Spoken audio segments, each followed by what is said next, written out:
नमस्ते, मैं हूं किशोर अजवाणी। आप देख रहे हैं देश का नंबर 1 न्यूज चैनल। घड़ी इशारा कर रही है 9 बजे रात का। वक्त 100 बात की एक बात का। 100 बात की एक बात में आज खैरसौन में मैदान छोड़कर पुतिन की सेना क्यों भागी?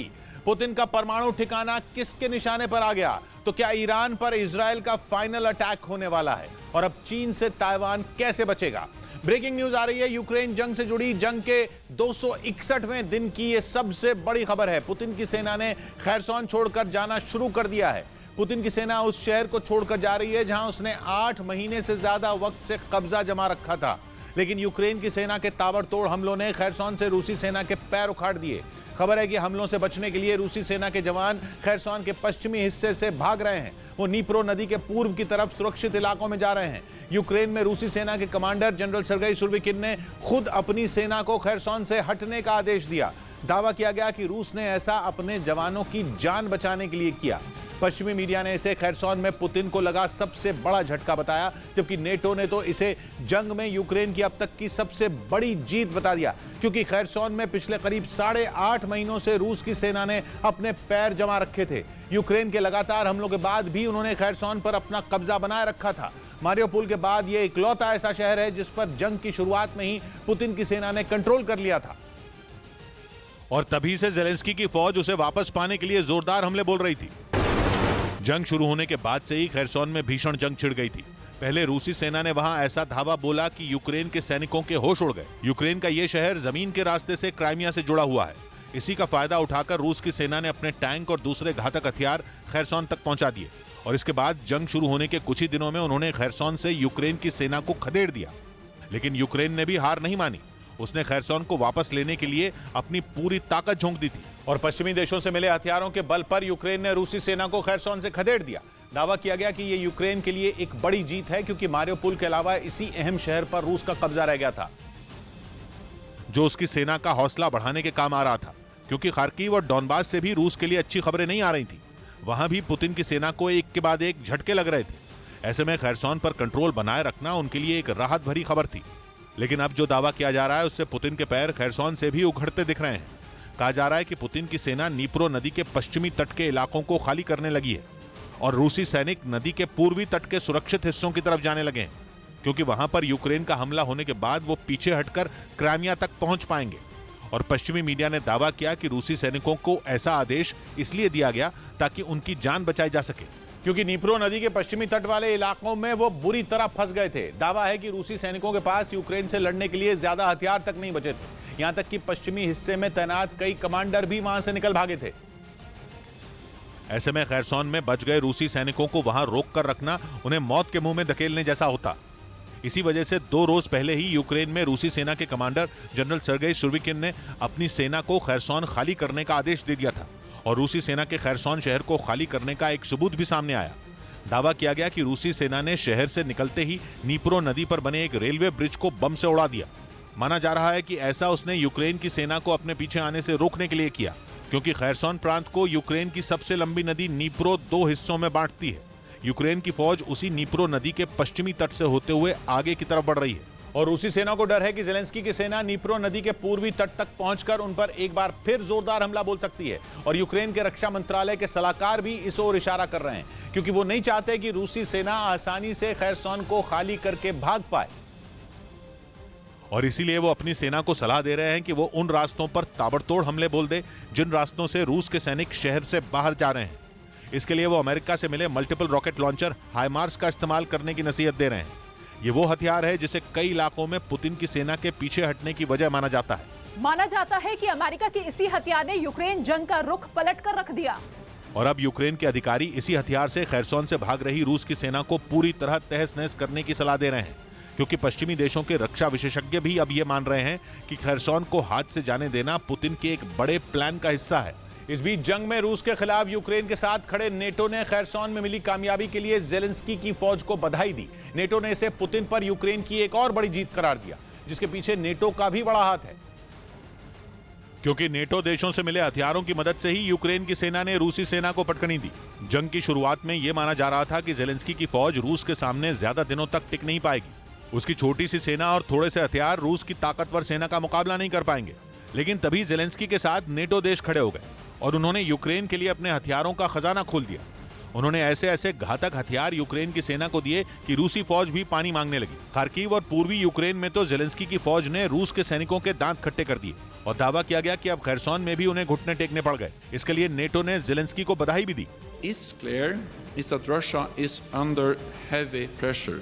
नेटो ने यह भी साफ कर दिया कि यूक्रेन को उसकी मदद जारी रहेगी। मतलब ये कि पुतिन के लिए आने वाले दिनों में भी मुसीबत कम होने वाली नहीं है। हालांकि यूक्रेन खैरसॉन के मामले में फूंक फूंक कर कदम रख रहा है, इसलिए अब तक उसने इस बात का ऐलान नहीं किया कि खैरसॉन में उसकी सेना को जीत मिली है। और माना जा रहा है कि यह भी यूक्रेन की एक रणनीति है। कहा जा रहा है कि अब तक रूस की सेना ने खैरसॉन को पूरी तरह खाली नहीं किया है। ऐसे में अगर यूक्रेन ने वहां अपनी जीत का ऐलान कर दिया तो यूक्रेन की सेना का ध्यान भटक भी सकता है। रूसी सेना पर हमले में जुटे उसके सैनिकों का वार हल्का पड़ सकता है। इसी वजह से यूक्रेन दावा कर रहा है कि वो रूसी सेना को खैरसॉन से पूरी तरह खदेड़कर ही दम लेगा। Ймовірний вихід з Херсону – це результат наших активних дій. क्योंकि उसे मालूम है कि अगर उसके सैनिकों ने जरा सी भी लापरवाही दिखाई तो पुतिन के सैनिक पलटवार करने में देर नहीं लगाएंगे और वो ऐसा भीषण हमला बोलेंगे कि खैरसॉन की बाजी फिर पलट जाएगी, जो जेलेंस्की कभी नहीं चाहेंगे, क्योंकि वो अब तक जंग में पुतिन के हर कदम को पहचान चुके हैं। वो जानते हैं कि हार से बौखलाए पुतिन कुछ भी कर सकते हैं। लेकिन इस बीच खैरसॉन से जो वीडियो सामने आया उससे जेलेंस्की की टेंशन थोड़ी कम जरूर हो जाएगी, क्योंकि इस वीडियो में लोग उनके सैनिकों का तालियां बजाकर स्वागत करते दिखाई दे रहे हैं। ये वीडियो खैरसॉन के ही एक इलाके का बताया जा रहा है। दावा किया गया कि इस इलाके को रूसी सेना ने पूरी तरह खाली कर दिया है और जब वहां यूक्रेन के सैनिक पहुंचे तो सड़कों पर खड़ी भीड़ ने उन्हें जीत के लिए बधाई दी। एक बुजुर्ग महिला ने तो एक सैनिक को गले से ही लगा लिया।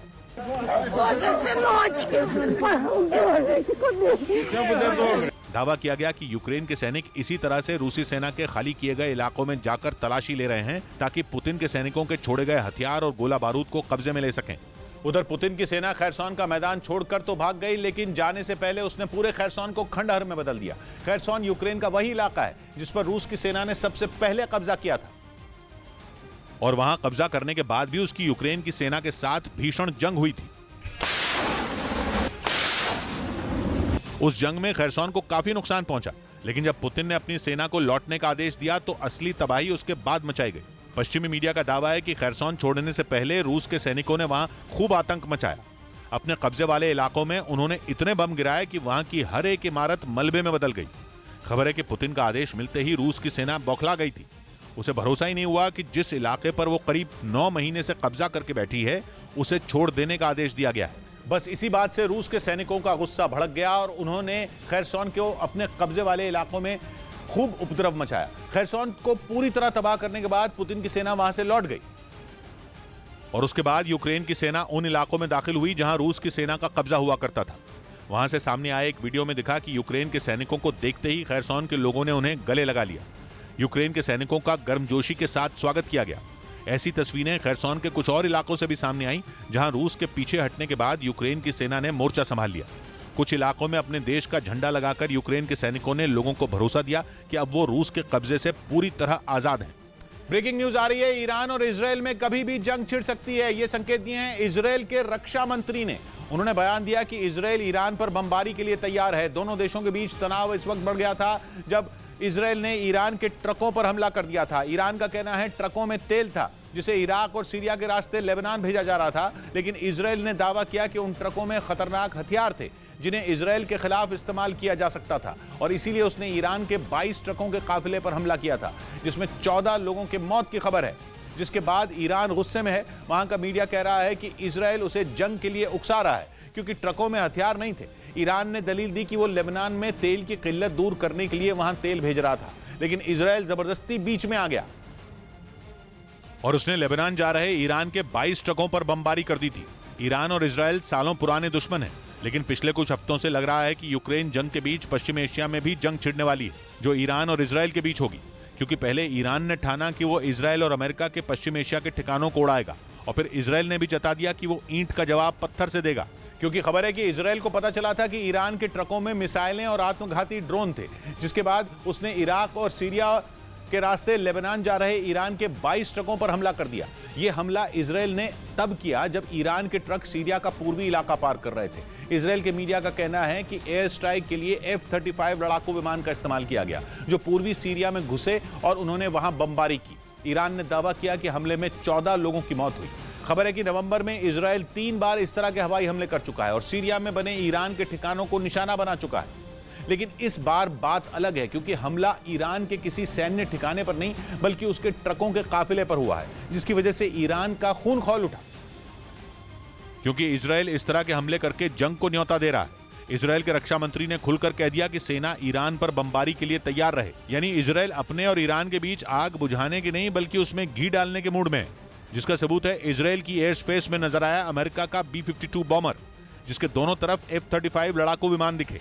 माना जा रहा है कि इजराइल ऐसा करके ईरान को अपनी ताकत दिखा रहा था और बता रहा था कि ईरान का सबसे बड़ा दुश्मन अमेरिका उसके साथ है।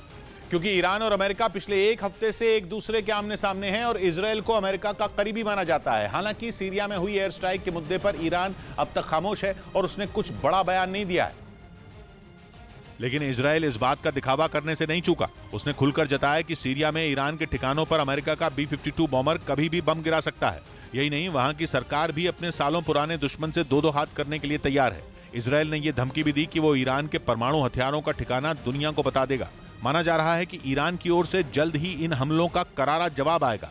यानी दुनिया एक और युद्ध के लिए तैयार हो रही है, जिसमें रूस के दोस्त ईरान और अमेरिका के दोस्त इजराइल की लड़ाई हो सकती है। उधर रूस ने यूक्रेन के निकोलेव शहर में एक इमारत पर रॉकेट से हमला कर दिया, जिसमें 6 लोगों की मौत हो गई। वहीं हमले में कई लोग घायल भी हो गए, जिसकी जानकारी वहां के मेयर ने दी।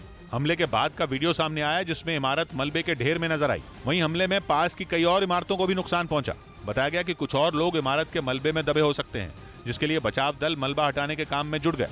ब्रेकिंग न्यूज आ रही है, चीन और ताइवान ने जंग की तैयारी शुरू कर दी है। चीन के राष्ट्रपति शी जिनपिंग ने अपनी सेना को युद्ध के लिए रेडी रहने को कह दिया है। यह दावा चीन के मीडिया ने किया। खबर है कि शी जिनपिंग ने बयान दिया कि चीन को अस्थिर करने की कोशिश हो रही है, इसलिए चीन की सेना को हाई अलर्ट रहना होगा और अपना पूरा फोकस जंग पर करना होगा। इस बीच ताइवान ने भी चीन से लड़ने की तैयारी शुरू कर दी। ताइवान को पता चला है कि चीन कभी भी उस पर वैसा हमला करने वाला है जैसा रूस ने यूक्रेन पर किया था, जिसके बाद उसने सिविल डिफेंस ग्रुप में भर्ती तेज कर दी, क्योंकि ताइवान को पता है कि अगर चीन आएगा तो उससे लड़ने के लिए उसे हर मोर्चे पर तैयारी करनी होगी। अगस्त में अमेरिकी संसद की स्पीकर नैन्सी पेलोसी की ताइवान यात्रा ने चीन को जबरदस्त गुस्सा दिलाया था। पेलोसी जैसे ही ताइवान से बाहर निकली, चीन ने उस पर अपना गुस्सा दिखाना शुरू कर दिया था और ताइवान को 6 तरफ से घेर कर इतनी मिसाइलें दागी कि लगा कि ड्रिल नहीं जंग हो रही है। यूक्रेन जंग के बीच साउथ चाइना सी में हुई इस ड्रिल ने अचानक शांत समंदर को अशांत कर दिया। लगने लगा कि चीन नहीं रुकेगा। खुद चीन ने भी ऐसा दिखाया, क्योंकि उसने 1-2 नहीं बल्कि करीब 3 हफ्ते तक युद्ध अभ्यास किया। लेकिन चीन रुका। शी जिनपिंग ने अपनी रणनीति थोड़ी सी बदली, क्योंकि वहां चुनाव सर पर थे और शी जिनपिंग की कुर्सी तीसरी बार दांव पर थी।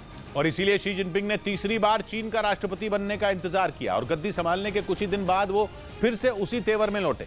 चीन का मीडिया तो यही दिखाने की कोशिश में जुटा हुआ है, क्योंकि उसने दावा किया कि शी जिनपिंग ने अपनी आर्मी से कहा कि वो सारी ऊर्जा अपनी ताकत बढ़ाने, युद्ध लड़ने और जीतने के लिए तैयार रहने पर लगाए। खबर है कि यह बयान उन्होंने तीसरी बार राष्ट्रपति बनने के बाद अपनी सेना को संबोधित करते हुए दिया, जिसे चीन की सेना में शामिल करीब 20 लाख सैनिकों ने सुना।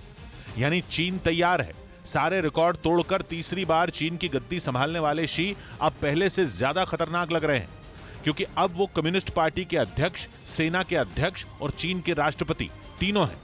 जिसका सीधा मतलब यह हुआ कि शी जिनपिंग के पास पहले से ज्यादा ताकत है और वो चीन में जो चाहे वो कर सकते हैं। वैसे उन्होंने अक्टूबर में भी अपनी सेना से जंग की तैयारी करने को कहा था, लेकिन इस बार उन्होंने चीन के हर सैनिक तक ये बात पहुंचाई और ताइवान को बता दिया कि उसका हश्र यूक्रेन से भी बुरा होने वाला है, जिसके बाद ताइवान भी सावधान हो गया।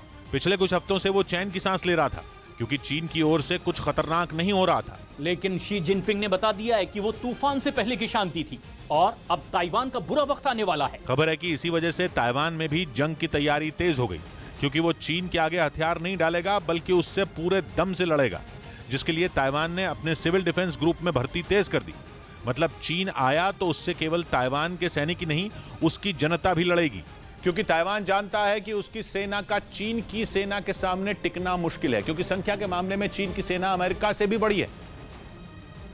और खबर है कि उसकी यही लंबी चौड़ी सेना समंदर में एम्फीबियस मिलिट्री ऑपरेशन की प्रैक्टिस कर रही है, जिसमें शामिल है चीन का टाइप 075 नाम का जंगी जहाज, जो बना ही है इस तरह की मिलिट्री ड्रिल के लिए। जिसमें हमला समंदर से होता है और टारगेट होते हैं दुश्मन के समुद्री तट। और ताइवान तो बीच समंदर में बसा एक छोटा सा द्वीप है और चीन के निशाने पर उसके सारे समुद्री तट हैं। मतलब ये कि चीन इस बार बाइडेन की किसी धमकी की परवाह करने के मूड में नहीं है। ये बात अलग है कि बाइडेन इस बार चीन पर बोलते हुए कुछ नरम दिखाई दिए, वो भी इंडोनेशिया के बाली में होने वाली G20 समिट से ठीक पहले, क्योंकि इस समिट में बाइडेन और शी जिनपिंग की मुलाकात हो सकती है। जिससे पहले बाइडेन ने बयान दिया कि वो चीन से प्रतिस्पर्धा करना चाहते हैं, संघर्ष नहीं। उधर ग्रीस से तनाव के बीच तुर्की रोजाना अपनी शक्ति का प्रदर्शन करने में जुटा है। उसने एक बार फिर अपने लड़ाकू विमानों को भूमध्य सागर के ऊपर उड़ाकर अपनी ताकत दिखाई और ये जता दिया कि अगर ग्रीस ने उससे भिड़ने की कोशिश की तो उसके फाइटर जेट बम बरसाने से नहीं चूकेंगे। तुर्की ने इस सैन्य अभ्यास से जुड़ा एक वीडियो भी जारी किया, जिसमें उसके लड़ाकू विमान आसमान में गरजते दिखाई दिए। इस दौरान तुर्की के लड़ाकू विमानों ने हवा से हवा में मार करने वाली कई मिसाइलें भी दागी। इसके साथ ही उसने हवा में ईंधन भरने वाले विमानों का भी प्रदर्शन किया, जिसका मतलब ये कि उसके विमान ग्रीस से जंग छिड़ने पर लंबे वक्त तक आसमान में रहने की तैयारी कर रहे हैं। हालांकि तुर्की और ग्रीस दोनों न केवल नेटो के सदस्य हैं, बल्कि एक दूसरे के पड़ोसी भी हैं। लेकिन दोनों देशों के बीच समंदर में मौजूद गैस और तेल के लिए काफी वक्त से विवाद है। यही वजह है कि दोनों एक दूसरे को अपनी सैन्य ताकत दिखाकर इस इलाके में अपनी पकड़ मजबूत करना चाहते हैं, जिसके लिए न केवल तुर्की बल्कि ग्रीस भी रह रहकर अपना दम दिखाने का मौका नहीं चूकता। हालांकि कहा यह भी जा रहा है कि इन दोनों देशों में अगले साल जून और जुलाई के महीने में चुनाव होने हैं, जिन्हें ध्यान में रखकर ही दोनों देशों के राष्ट्रपति जबरदस्ती तनाव का माहौल बनाना चाहते हैं, ताकि देश की सुरक्षा के नाम पर उन्हें चुनाव में लोगों के वोट मिल सकें। यानी तुर्की और ग्रीस के राष्ट्रपति अपने फायदे के लिए युद्ध थोपना चाहते हैं। इस बीच अमेरिका के रक्षा विभाग ने दावा किया कि जंग में अब तक रूस अपने 1 लाख से ज्यादा सैनिक खो चुका है। आरोप है कि रूस के सैनिक पुतिन की जिद की भेंट चढ़ गए, जिसकी कीमत उन्हें अपनी जान देकर चुकानी पड़ी। अमेरिकी सेना के जनरल मार्क मिली ने दावा किया कि 24 फरवरी से जारी जंग अब तक रूस के 1 लाख से ज्यादा सैनिकों की जान ले चुकी है, जिसकी वजह है पुतिन की यूक्रेन पर कब्जा करने की जिद। अमेरिका के मुताबिक यूक्रेन में लड़ी जा रही जंग अब तक रूस के लिए सिर्फ और सिर्फ घाटे का सौदा साबित हुई है। हालांकि दूसरी तरफ यूक्रेन को भी इससे कम नुकसान नहीं हुआ। अमेरिका का कहना है कि यूक्रेन के भी करीब 1 लाख सैनिक रूस ने मार गिराए। वहीं कीव पर कब्जे की कोशिश ने पूरे यूक्रेन का नक्शा बदल के रख दिया। लेकिन पुतिन के 1 लाख सैनिकों के मारे जाने की खबर ने पूरी दुनिया में खलबली मचा दी। दावा किया जा रहा है कि इसी वजह से पुतिन ने अपनी सेना को पीछे हटने के निर्देश जारी कर दिए, जिसके बाद खैरसोन से रूस के जवान लौटते दिखाई दिए। दावा है कि रूस के कमांडर सर्गेई सुरोविकिन ने अपनी सेना को खैरसोन खाली करने के आदेश दे दिए, जिसके बाद वहां से आई कुछ तस्वीरों में रूसी फौज की टुकड़ियां नीप्रो नदी के किनारे दिखाई दी। लेकिन अमेरिका का मानना है कि इसकी एक बड़ी वजह यूरोप के देशों के लगाए प्रतिबंध भी हैं। यानी जो पाबंदियां दुनिया भर के देशों ने रूस पर लगाई, उनका असर जंग के 8 महीने बाद दिखने लगा, जिसकी वजह से न सिर्फ उसके सामने आर्थिक संकट खड़ा हो गया, बल्कि सैनिकों की कमी भी सिर उठाने लगी। हालांकि इससे निपटने के लिए पुतिन ने 3 लाख सैनिकों की तैनाती का ऐलान किया था, जिसके लिए रूस के लोगों को मिलिट्री ट्रेनिंग देकर यूक्रेन भेजे जाने की योजना थी।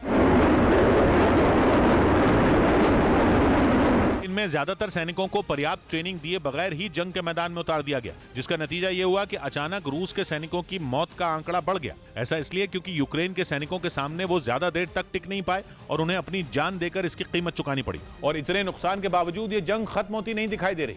अमेरिका का दावा है कि दोनों तरफ के लाखों सैनिकों के मारे जाने के बावजूद पुतिन यूक्रेन पर कब्जा जमाने का ख्वाब देखना नहीं छोड़ रहे, जिसका मतलब यह है कि जंग अभी और लंबी खिंचेगी और अगर ऐसा हुआ तो दोनों देशों को कई गुना नुकसान झेलना पड़ सकता है। यही वजह है कि अमेरिका की रिपोर्ट में समझौते की पेशकश की गई। अमेरिका का मानना है कि पुतिन अब इस जंग को हथियारों के दम पर नहीं जीत सकते, इसलिए बेहतर होगा कि वो यूक्रेन से अपनी सेना को पीछे लें और जेलेंस्की से बातचीत कर इस युद्ध को खत्म कर दें। हालांकि रूस के रक्षा विभाग का दावा है कि पुतिन हथियार डालने के मूड में नहीं है, बल्कि जरूरत पड़ने पर वो और जोरदार वार कर सकते हैं, जिसकी तैयारी उन्होंने शुरू भी कर दी है। वो अपने कई लड़ाकू विमानों और सोवियत संघ के दौर के हथियारों की ताकत बढ़ाने में जुटे हैं, ताकि सही वक्त पर यूक्रेन पर जोरदार हमला कर जेलेंस्की को घुटनों पर ला सकें। उधर रूस के एक सांसद का दावा है कि पुतिन ने परमाणु हमला करने की पूरी तैयारी कर ली है। यानी अब तक जिस न्यूक्लियर वॉर की आशंका जताई जा रही थी, वो किसी भी वक्त शुरू हो सकती है, क्योंकि दावे के मुताबिक पुतिन का एक हाथ न्यूक्लियर मिसाइल को लॉन्च करने वाले बटन पर रखा हुआ है, जिसका मतलब यह हुआ कि अगर पुतिन का सब्र जवाब दे गया तो यूक्रेन का नामो निशान मिट जाएगा। रूस के सांसद व्लादिमीर आरीव ने दावा किया कि रूस तबाही का ट्रेलर दिखाने के लिए यूक्रेन पर एक छोटा न्यूक्लियर अटैक कर सकता है। यानी ये परमाणु हमला यूक्रेन और पश्चिमी देशों को रूस की ताकत दिखाने का जरिया होगा, क्योंकि अमेरिका समेत कई देश परमाणु हमले की चेतावनी को कोरी धमकी बता रहे हैं। आरिफ ने दावा किया कि पुतिन अपनी जिद पूरी करने के लिए किसी भी हद तक जा सकते हैं। वो यूक्रेन में तबाही मचाने के लिए छोटा परमाणु हमला करने से जरा भी नहीं कतराएंगे। ऐसा इसलिए क्योंकि उनका यह कदम एक तरफ यूक्रेन की हिम्मत को तोड़ देगा तो वहीं दूसरी तरफ अमेरिका तक भी सीधा और कड़ा संदेश पहुंच जाएगा। लेकिन यूक्रेन ने एक बार फिर इसे रूस की गीदड़ भभकी बताया है। यूक्रेन के रक्षा मंत्री का मानना है कि रूस कभी परमाणु हमला करने की हिम्मत जुटा ही नहीं पाएंगे, क्योंकि रूस को इससे होने वाले उस नुकसान का भी अंदाजा है जिसकी भरपाई पुतिन को ही करनी होगी। यूक्रेन के रक्षा मंत्री एलेक्सी रेजनिकोव के मुताबिक रूस परमाणु हमला करने की धमकी देकर सिर्फ यूक्रेन को डराना चाहता है, क्योंकि अगर उसने गलती से भी न्यूक्लियर बम का बटन दबाया तो पूरी दुनिया उसके खिलाफ हो जाएगी, जो रूस किसी भी कीमत पर नहीं चाहता। रेजनिकोव ने दावा किया कि रूस की आर्थिक स्थिति 8 महीने से जारी जंग की वजह से खराब है, जिसे सुधारने के लिए वो भारत और चीन से कारोबार बढ़ाना चाहता है। लेकिन अगर बात परमाणु हमले तक आ गई तो उसका ये दाव फेल हो जाएगा। हालांकि फिर भी उन्होंने इस धमकी से यूक्रेन के अलर्ट पर होने की बात पर हामी भरी। उन्होंने आरोप लगाया कि पुतिन जैसे क्रूर शासक अपनी जीत के लिए किसी की भी बलि चढ़ा सकते हैं, इसलिए यूक्रेन अपनी पूरी तैयारी से मैदान में डटा रहेगा। इधर शाहिद ड्रोन की मदद देकर रूस को अपना कर्जदार बनाने के बाद ईरान अब मध्य एशिया में पैर पसारने की तैयारी में है। इसके लिए वो शांति दूत बनकर दो पड़ोसियों की लड़ाई में मलाई खाने की चाल चल रहा है। ईरान ने मध्य एशिया के देश किर्गिस्तान से रक्षा सहयोग बढ़ाने की हामी भरी, जबकि कुछ वक्त पहले ही उसने किर्गिस्तान के पड़ोसी ताजिकिस्तान को खतरनाक ड्रोन दिए थे, और वो भी ऐसे अबाबील 2 ड्रोन जो किसी शिकारी की तरह अपने दुश्मन को मार भी सकते हैं और किसी जासूस की तरह उस पर नजर भी रख सकते हैं, वो भी 200 किलोमीटर दूर से ही।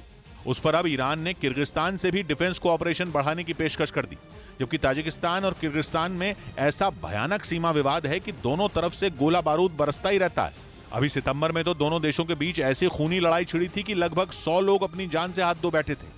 लेकिन ईरान दोनों तरफ से खेलने में लगा है। उसने ताजिकिस्तान को ड्रोन भी दिए और अब किर्गिस्तान से भी रक्षा सहयोग बढ़ाने पर रजामंदी जता दी। इतना ही नहीं, उसने दोनों का सीमा विवाद सुलझाने के लिए मध्यस्थ बनने के लिए भी खुद को तैयार बताया, जबकि ईरान की खुद अपने ज्यादातर पड़ोसियों से नहीं बनती। इस बीच युद्ध के मैदान में रूस के टैंकों पर हमला का एक वीडियो सामने आया। यह हमला रूस की फौज पर यूक्रेन की सेना ने किया, जिसमें रूस के 2 टैंकों को निशाना बनाया गया। सामने आए वीडियो में 2 रूसी टैंक आते दिखे। कुछ देर बाद एक टैंक पर हमला हुआ और उसे तबाह कर दिया गया। टैंक से 2 घायल रूसी सैनिक बाहर निकलकर अपनी जान बचाने के लिए भागते हुए नजर आए। वहीं दूसरा टैंक हमले से बचने के लिए पीछे की ओर जाने लगा, लेकिन जब उसने अपने घायल साथी को देखा तो वो उसकी मदद के लिए आगे आया। तभी उसके टैंक में भी जोरदार धमाका हुआ और रूस के दोनों टैंक तबाह हो गए। उधर रूस के परमाणु ताकत वाले टॉर्पीडो के टेस्ट की आहट के बाद अमेरिका अलर्ट हो गया। खबर है कि रूस की नौसेना इसका परीक्षण करने की तैयारी कर रही है, जो इतना ताकतवर है कि उससे होने वाली तबाही को रोक पाना किसी भी देश के बस में नहीं होगा। वैसे भी यूक्रेन जंग के बाद से ही दुनिया की इन 2 महाशक्तियों के बीच तनाव चरम पर है, क्योंकि रूस कई बार अमेरिका को अपने परमाणु बमों से डराने की कोशिश कर चुका है। दूसरी तरफ अमेरिका ने भी रूस को जवाब देने का कोई मौका नहीं छोड़ा। लेकिन इसी बीच अमेरिकी सेना की टेंशन तब बढ़ गई जब आर्कटिक सागर में उसने एक रूसी पनडुब्बी को देखा। कहा गया कि उस पनडुब्बी में रूस ने परमाणु ताकत वाले टॉर्पीडो भी रखे थे, जो समंदर में भयंकर तबाही मचा सकते हैं। हालांकि उस वक्त वहां इसका परीक्षण नहीं किया गया। लेकिन अमेरिका को पूरा यकीन है कि आज नहीं तो कल रूस अपनी इस ताकत का प्रदर्शन जरूर करेगा। यानी अमेरिका को डराने के लिए पुतिन जल्द ही टॉर्पीडो का टेस्ट करेंगे, क्योंकि कहा जा रहा है कि पुतिन का गुस्सा 7वें आसमान पर है। उन्होंने जब से अमेरिका की तरफ से तैनात की जा रही 36 हाइपरसोनिक मिसाइलों की खबर सुनी है, वो आग बबूला है। एक रोज पहले ही खबर आई थी कि पुतिन की सरमाथ मिसाइल से निपटने के लिए अमेरिका ने भी कमर कस ली है और वो समंदर में अपने जंगी जहाजों पर हाइपरसोनिक मिसाइलों की तैनाती करने वाला है, जो एक बटन दबाते ही दुनिया के किसी भी कोने में मौजूद दुश्मन का सर्वनाश कर देंगी। दावा किया गया था कि अमेरिका की ये हाइपरसोनिक मिसाइलें पुतिन की सरमाथ मिसाइलों से भी कई गुना खतरनाक हैं। इधर पश्चिमी मीडिया ने दावा किया कि यूक्रेन को स्पेन घातक मिसाइल लॉन्चर देने वाला है। बताया जा रहा है कि जेलेंस्की की सेना को इसके साथ कुछ एयर डिफेंस सिस्टम भी दिए जाएंगे, ताकि यूक्रेन की सेना रूस के हमलों का मुंहतोड़ जवाब दे सके। पश्चिमी मीडिया का दावा है कि जल्द स्पेन कुछ आस्पीदे मिसाइल लॉन्चर देगा, जिनके जरिए यूक्रेन की फौज रूसी सेना पर दूर से ही जोरदार हमले करने में सक्षम होगी। बताया जा रहा है कि रूस की सेना कई इलाकों में यूक्रेन पर भीषण हमले कर रही है। यही वजह है कि यूक्रेन के राष्ट्रपति लगातार पश्चिमी देशों से हथियारों की मांग कर रहे हैं, ताकि वो रूस के कब्जे से अपनी जमीन वापस ले सकें। खबर यह है कि नाटो देशों के कहने के बाद ही स्पेन ने यूक्रेन को और हथियारों की मदद करने का फैसला लिया। हालांकि जंग की शुरुआत से स्पेन यूक्रेन की अलग अलग तरह से मदद करता आया है। दावा है कि उसने इससे पहले भी Hawk air defence system Ukraine को दिए थे, जिनके दम पर यूक्रेन की सेना रूसी फौज के हमलों को नाकाम कर पाई। इतना ही नहीं, दावा तो यहां तक किया जा रहा है कि इनके जरिए यूक्रेन ने रूस पर पलटवार भी किए। पश्चिमी मीडिया के मुताबिक यूक्रेन के मुंहतोड़ जवाब देने के बाद रूस की सेना कई इलाकों में पीछे हटने पर मजबूर हुई। और बताया जा रहा है कि इसीलिए जेलेंस्की ने स्पेन से इस एयर डिफेंस सिस्टम की और मांग की। खबर है कि जल्द स्पेन कुछ Hawk air defence system Ukraine को भेजेगा। दावा है कि इसके साथ कुछ घातक मिसाइल लॉन्चर भी दिए जाएंगे। बताया जा रहा है कि स्पेन से पहले ही मिल चुके हॉक को यूक्रेन की सेना रूस के कब्जे वाले इलाकों में तैनात कर चुकी है। और खबर है कि आस्पीदे मिसाइल लॉन्चर मिलने की जानकारी के बाद जेलेंस्की के सैनिकों का जोश बढ़ गया है, क्योंकि ये मिसाइल लॉन्चर दुश्मन को चंद सेकंड में बर्बाद करने की ताकत रखता है। इस बीच खबर है कि रूस के खिलाफ जंग में यूक्रेन को हथियारों की नई खेप मिलने वाली है, जो दक्षिण कोरिया से खरीद कर यूक्रेन भेजी जाएगी, जिसके पैसे अमेरिका चुकाएगा। और उन हथियारों से युद्ध में यूक्रेन की ताकत को नई धार मिलेगी। जेलेंस्की के लिए हथियारों के नए जखीरे का इंतजाम बाइडेन ने किया। उन्होंने यूक्रेन के लिए दक्षिण कोरिया से होवित्जर से दागे जाने वाले 1 लाख गोले खरीदे हैं। दावा है कि जंग में यूक्रेन भारी तादाद में तोप का इस्तेमाल कर रहा है और इसलिए अमेरिका ने उसके लिए गोलों का इंतजाम किया, जिससे लंबी खिंचती जा रही जंग में यूक्रेन डटा रहे और रूस के हमलों का मुंहतोड़ जवाब दे सके। खबर तो यह भी है कि अप्रैल में जेलेंस्की ने दक्षिण कोरिया से हथियारों की मांग की थी, जिसे उसने ठुकरा दिया था। इसके बाद बाइडेन ने दखल दिया और दक्षिण कोरिया से बात की। और उन्हीं की कोशिशों का नतीजा है कि दक्षिण कोरिया गोलों की भारी भरकम खेप देने के लिए राजी हो गया। यूक्रेन को होवित्जर से हमले जारी रखने के लिए इसकी सख्त जरूरत थी। पश्चिमी मीडिया ने दावा किया कि यूक्रेन के हथियार डिपो में तोप के गोले कम पड़ते जा रहे हैं, इसलिए दक्षिण कोरिया पर दबाव बनाने के लिए अमेरिका को बीच में आना पड़ा। क्योंकि शुरुआत में दक्षिण कोरिया खुलकर सामने नहीं आया था, लेकिन उत्तर कोरिया की ओर पुतिन की मदद के बाद उसने अपना रुख बदला और वो भी खुलकर यूक्रेन की मदद के लिए सामने आ गया। यही नहीं, पुतिन की धमकी से घबराए यूरोप के कई देशों के साथ भी दक्षिण कोरिया ने हथियारों की डील की है। पोलैंड को तो वो F-16 फाइटर जेट, टैंक और ट्रेनिंग एयरक्राफ्ट देने जा रहा है। उधर यूरेशियन टाइम्स वेबसाइट ने दावा किया कि ब्रिटेन ने यूक्रेन को स्वीडन से फाइटर जेट देने की अपील की। बताया गया कि यूक्रेन के राष्ट्रपति जेलेंस्की ने जैस 39 लड़ाकू विमानों की मांग की थी, क्योंकि दावा है कि रूस की एयरफोर्स यूक्रेन पर लगातार हवाई हमले कर रही है। खबर है कि भीषण हमलों में जेलेंस्की की सेना को भारी नुकसान उठाना पड़ रहा है। कहा जा रहा है कि इसीलिए यूक्रेन ने इन हमलों का मुंहतोड़ जवाब देने के लिए जैस 39 फाइटर जेट की मांग की। खबर है कि ब्रिटेन की अपील पर स्वीडन जल्द ही अपने इस लड़ाकू विमान को यूक्रेन को देने के लिए तैयार हो सकता है। और अगर ऐसा हुआ तो ये यूक्रेन के लिए काफी मददगार साबित होगा।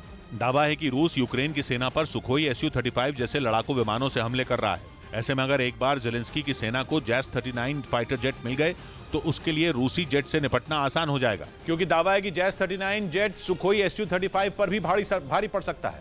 ऐसा इसलिए क्योंकि इसकी गिनती दुनिया के फुर्तीले फाइटर जेट में होती है। ये छोटी हवाई पट्टियों से 2200 किलोमीटर प्रति घंटा की रफ्तार से उड़ान भर सकता है। यही नहीं, इसमें अलग अलग तरह की मिसाइलें भी लोड की जा सकती हैं, जो टैंक और बख्तरबंद गाड़ियों को चंद सेकंड में पूरी तरह बर्बाद कर सकती हैं। इधर खबर है कि पुतिन के आदेश पर उनके नए जनरल सर्गेई सुरोविकिन ने यूक्रेन पर फाइनल अटैक की तैयारी पूरी कर ली। सर्गेई वही शख्स हैं जिन्हें पुतिन ने यूक्रेन पर कहर बरपाने के इरादे से अपनी फौज की कमान पिछले महीने सौंपी थी।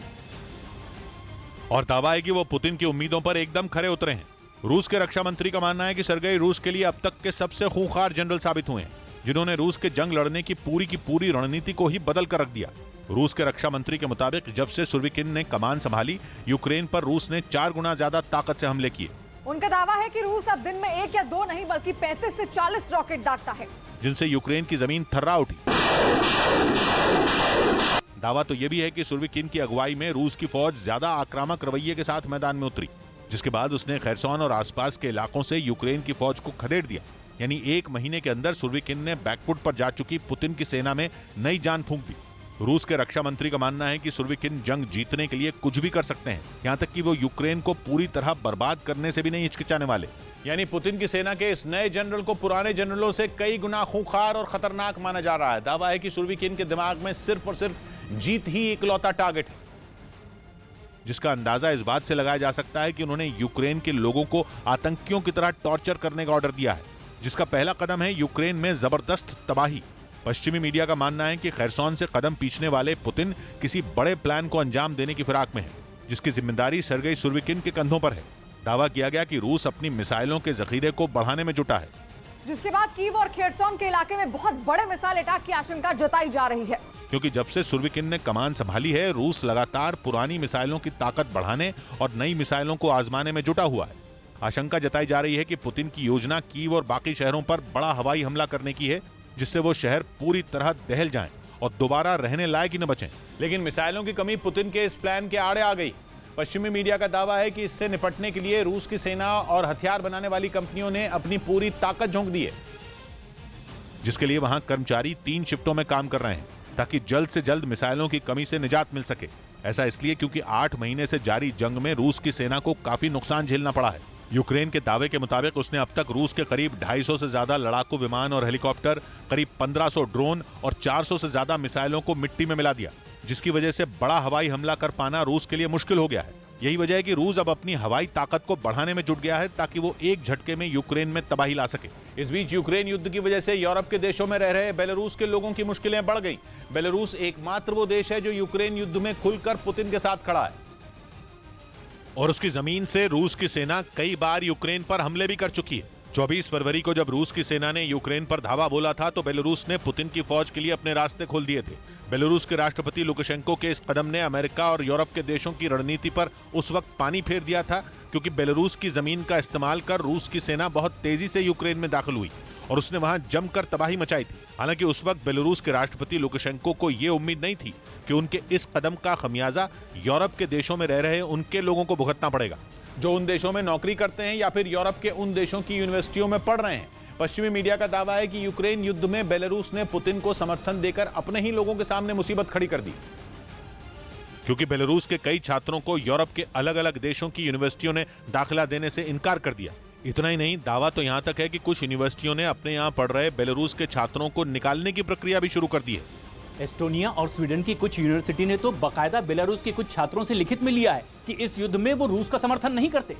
इसके अलावा पश्चिमी मीडिया में यह खबर भी है कि लातविया, पोलैंड और जॉर्जिया समेत कुछ देशों ने बेलारूस के नागरिकों को किराए पर घर देने और नौकरी देने से भी इनकार कर दिया है। जिसका मतलब यह है कि यूक्रेन युद्ध में बेलारूस को पुतिन के समर्थन की बड़ी कीमत चुकानी पड़ सकती है। युद्ध की शुरुआत से अब तक यूरोप के कुछ देश रूस पर कई तरह के प्रतिबंध लगा चुके हैं और अब खबर है कि बेलारूस पर तगड़े प्रतिबंध लगाने की तैयारी चल रही है। असल में बेलारूस ने न सिर्फ रूस को युद्ध के लिए अपनी जमीन का इस्तेमाल करने की इजाजत दी, बल्कि वहां के राष्ट्रपति यूक्रेन के खिलाफ जहर भी उगलते रहे हैं। ये बात भी किसी से नहीं छिपी है कि रूस के हजारों सैनिक बेलारूस में किसी बड़े हमले को अंजाम देने के लिए तैनात हैं और वहां बहुत भारी तादाद में हथियार भी पहुंच चुके हैं।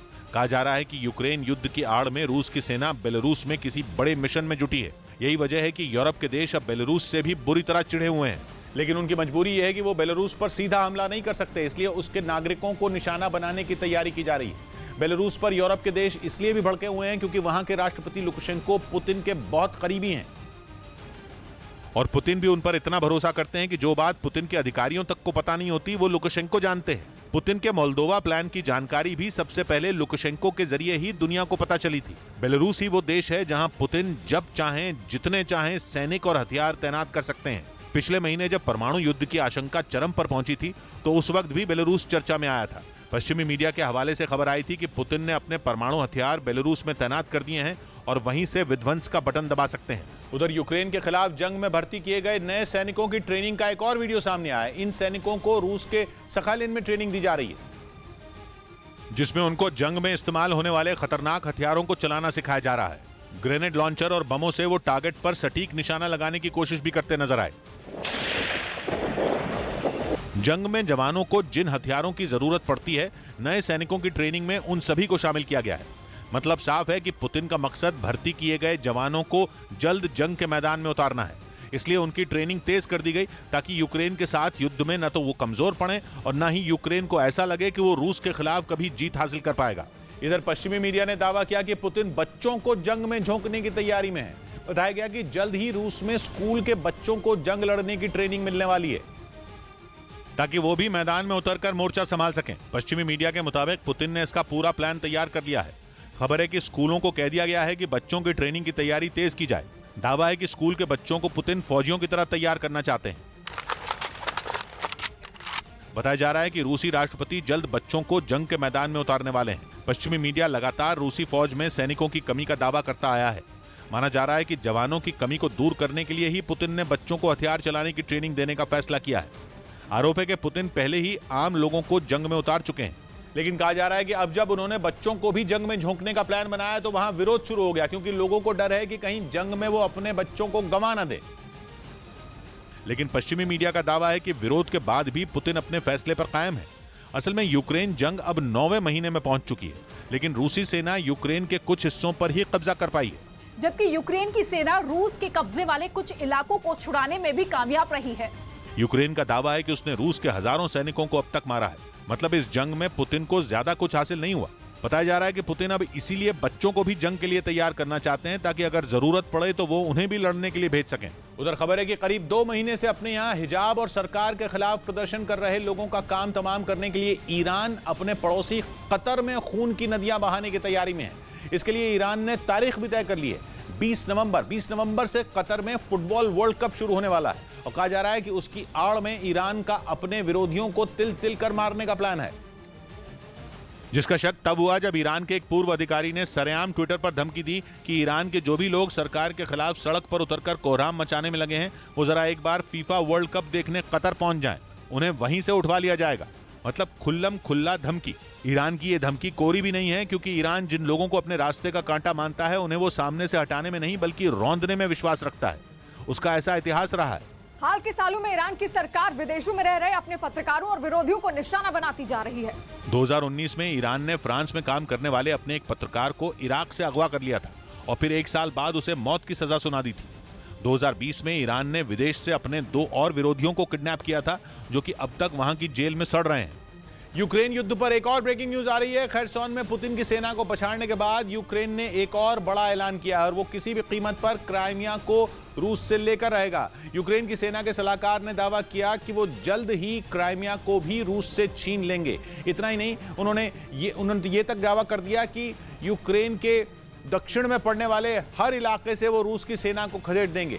जबकि पश्चिमी मीडिया ने यह दावा कर दिया कि अगर जेलेंस्की ने क्राइमिया की तरफ रुख किया तो पुतिन परमाणु बम बरसाने से भी नहीं हिचकेंगे। दावा किया गया कि खैरसोन में लगे झटके को तो वो सह भी जाएंगे, लेकिन क्राइमिया उनके हाथ से निकला तो तबाही मच जाएगी। और बुरी तरह बौखलाए पुतिन परमाणु बम बरसा देंगे, क्योंकि क्राइमिया पुतिन के लिए बेहद अहम है। 2014 से ही क्राइमिया पुतिन के पास है। क्राइमिया में ही उन्होंने कई एयरबेस और नेवल बेस बना रखे हैं। उसी के रास्ते उनकी सेना को हथियार और दूसरी जरूरी चीजें पहुंचाई जाती हैं। और अगर इतना अहम क्राइमिया ही उनके हाथ से फिसल जाएगा तो फिर वो परमाणु हथियारों का सहारा लेने से भी नहीं चूकेंगे। माना जा रहा है कि खैरसोन में जीत के बाद यूक्रेन की सेना दक्षिण में क्राइमिया की तरफ आगे बढ़ेगी, यानी जेलेंस्की की सेना का अगला निशाना क्राइमिया होगा और वो वहां भी झंडा फहराने की कोशिश करेगी। हालांकि ये इतना आसान भी नहीं है, क्योंकि माना जा रहा है कि क्राइमिया को बचाने की नौबत आई तो पुतिन अपनी पूरी ताकत झोंक देंगे। और दावा है कि उन्हें यूक्रेन की सेना पर परमाणु बम भी दागना पड़ा तो वो दाग देंगे, क्योंकि पिछले महीने क्राइमिया के कर्ज ब्रिज पर हुए हमले के बाद यूक्रेन को भारी कीमत चुकानी पड़ी थी। कीव समेत 7 शहरों पर पुतिन के गुस्से की आग बरसी थी। ईरान से मिले ड्रोन से पुतिन ने वहां ऐसा कहर बरपाया था कि पूरा यूक्रेन दहल उठा था। ऐसे में माना जा रहा है कि पूरा क्राइमिया हाथ से निकला तो पुतिन भारी तबाही मचा देंगे। हालांकि रूस को इस बात का डर है कि यूक्रेन की सेना भी क्राइमिया तक पहुंच सकती है। दावा किया गया कि इसी वजह से रूस के सैनिकों ने खैरसोन को क्राइमिया से जोड़ने वाले रास्ते पर बड़े बड़े गड्ढे बना दिए। इसकी एक सैटेलाइट इमेज भी सामने आने का दावा किया गया। उधर ब्रिटेन के मीडिया का दावा है कि पुतिन ने अपनी हत्या के डर से अगले हफ्ते इंडोनेशिया में होने वाली G20 समिट से दूरी बना ली। इस सम्मेलन में अमेरिका, ब्रिटेन और जापान भी हिस्सा लेने वाले हैं, जो यूक्रेन पर हमला करने के बाद से ही पुतिन को दुनिया का सबसे बड़ा विलेन बता रहे हैं।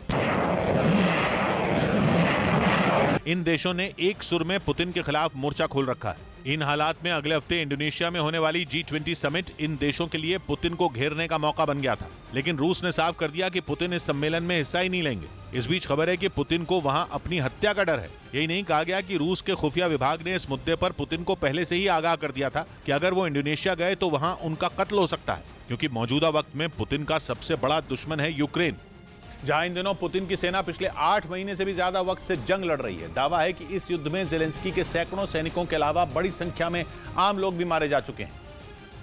और इसी वजह से यूक्रेन पुतिन से बदला लेने के लिए किसी भी हद तक जाने को तैयार है। वो तो बस सही मौके का इंतजार कर रहा है। दूसरी तरफ कहा गया कि अमेरिका और ब्रिटेन भी पुतिन को जिंदा देखना नहीं चाहते। दावा है कि ये तीनों देश मिलकर पुतिन की हत्या करवाना चाहते थे और ये तीनों देशों के खुफिया तंत्र मिलकर पिछले कई दिनों से मशक्कत में जुटे हुए थे। ऐसे में पुतिन का इंडोनेशिया जाना मौत को दावत देने के बराबर है। दावा है कि इसी वजह से पुतिन के अधिकारियों ने उन्हें वहां न जाने की सलाह दी।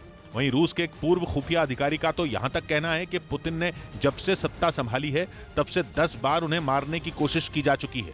मतलब पुतिन की किस्मत ने हर बार उन्हें बचाए रखा है। लेकिन कहा गया कि इस बार खतरा सबसे ज्यादा है, क्योंकि पुतिन को एक दो नहीं बल्कि दुनिया के कई देशों से चुनौती मिल रही है, जो पुतिन को सबक सिखाने के लिए कुछ भी कर सकते हैं। हालांकि इससे पहले पश्चिमी मीडिया ने यह दावा किया था कि पुतिन इसलिए इंडोनेशिया नहीं जा रहे क्योंकि उन्हें डर है कि कहीं सम्मेलन में शामिल दूसरे देश का कोई नेता उन्हें थप्पड़ न मार दे। कहा गया कि जंग की वजह से कई देशों के नेता पुतिन से बेहद नाराज हैं और वो इस कदर गुस्से में हैं कि इतने बड़े मंच पर भी वो पुतिन के मुंह पर तमाचा जड़ देंगे।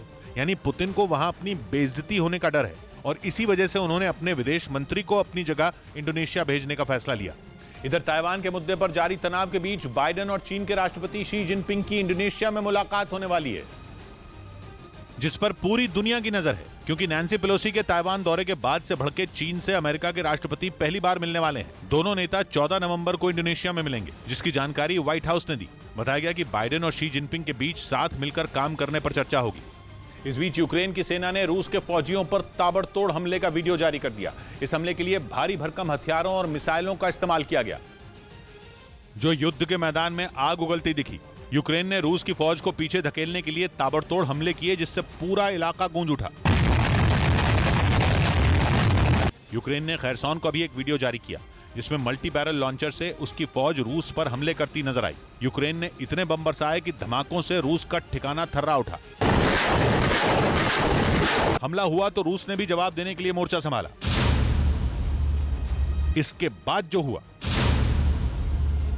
ब्रेक के बाद तट से होते हुए आगे की तरफ बढ़ रही है और रूसी सेना को डर है कि जेलेंस्की की सेना नीप्रो नदी के पूर्वी तट तक पहुंचकर उन पर एक बार फिर जोरदार हमला बोल सकती है। और यूक्रेन के रक्षा मंत्रालय के सलाहकार भी इस ओर इशारा कर रहे हैं, क्योंकि वो नहीं चाहते कि रूसी सेना आसानी से खैरसॉन को खाली करके भाग पाए।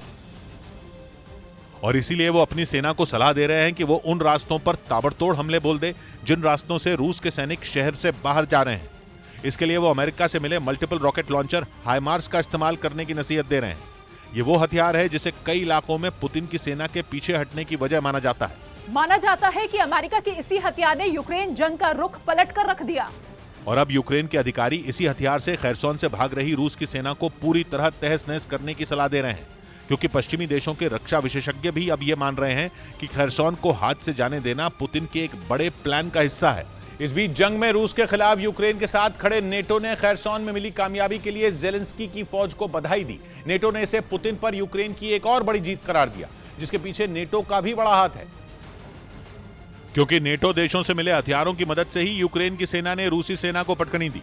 जंग की शुरुआत में यह माना जा रहा था कि जेलेंस्की की फौज रूस के सामने ज्यादा दिनों तक टिक नहीं पाएगी। उसकी छोटी सी सेना और थोड़े से हथियार रूस की ताकतवर सेना का मुकाबला नहीं कर पाएंगे।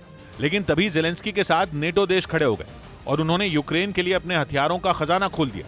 उन्होंने ऐसे ऐसे घातक हथियार यूक्रेन की सेना को दिए कि रूसी फौज भी पानी मांगने लगी। खार्किव और पूर्वी यूक्रेन में तो जेलेंस्की की फौज ने रूस के सैनिकों के दांत खट्टे कर दिए और दावा किया गया कि अब खैरसॉन में भी उन्हें घुटने टेकने पड़ गए। इसके लिए नेटो ने जेलेंस्की को बधाई भी दी। It's clear is that Russia is under heavy pressure. NATO ने यह भी साफ कर दिया कि यूक्रेन को उसकी मदद जारी रहेगी। मतलब यह कि पुतिन के लिए आने वाले दिनों में भी मुसीबत कम होने वाली नहीं है। हालांकि यूक्रेन खैरसॉन के मामले में फूंक फूंक कर कदम रख रहा है, इसलिए अब तक उसने इस बात का ऐलान नहीं किया कि खैरसॉन में उसकी सेना को जीत मिली है। और माना जा रहा है कि यह भी यूक्रेन की एक रणनीति है। कहा जा रहा है कि अब तक रूस की सेना ने खैरसॉन को पूरी तरह खाली नहीं किया है। ऐसे में अगर यूक्रेन ने वहां अपनी जीत का ऐलान कर दिया तो यूक्रेन की सेना का ध्यान भटक भी सकता है। रूसी सेना पर हमले में जुटे उसके सैनिकों का वार हल्का पड़ सकता है। इसी वजह से यूक्रेन दावा कर रहा है कि वो रूसी सेना को खैरसॉन से पूरी तरह खदेड़कर ही दम लेगा। Ймовірний вихід з Херсону – це результат наших активних дій. क्योंकि उसे मालूम है कि अगर उसके सैनिकों ने जरा सी भी लापरवाही दिखाई तो पुतिन के सैनिक पलटवार करने में देर नहीं लगाएंगे और वो ऐसा भीषण हमला बोलेंगे कि खैरसॉन की बाजी फिर पलट जाएगी, जो जेलेंस्की कभी नहीं चाहेंगे, क्योंकि वो अब तक जंग में पुतिन के हर कदम को पहचान चुके हैं। वो जानते हैं कि हार से बौखलाए पुतिन कुछ भी कर सकते हैं। लेकिन इस बीच खैरसॉन से जो वीडियो सामने आया उससे जेलेंस्की की टेंशन थोड़ी कम जरूर हो जाएगी। क्योंकि इस वीडियो में लोग उनके सैनिकों का तालियां बजाकर स्वागत करते दिखाई दे रहे हैं। ये वीडियो खैरसॉन के ही एक इलाके का बताया जा रहा है। दावा किया गया कि इस इलाके को रूसी सेना ने पूरी तरह खाली कर दिया है और जब वहां यूक्रेन के सैनिक पहुंचे तो सड़कों पर खड़ी भीड़ ने उन्हें जीत के लिए बधाई दी। एक बुजुर्ग महिला ने तो एक सैनिक को गले से ही लगा लिया।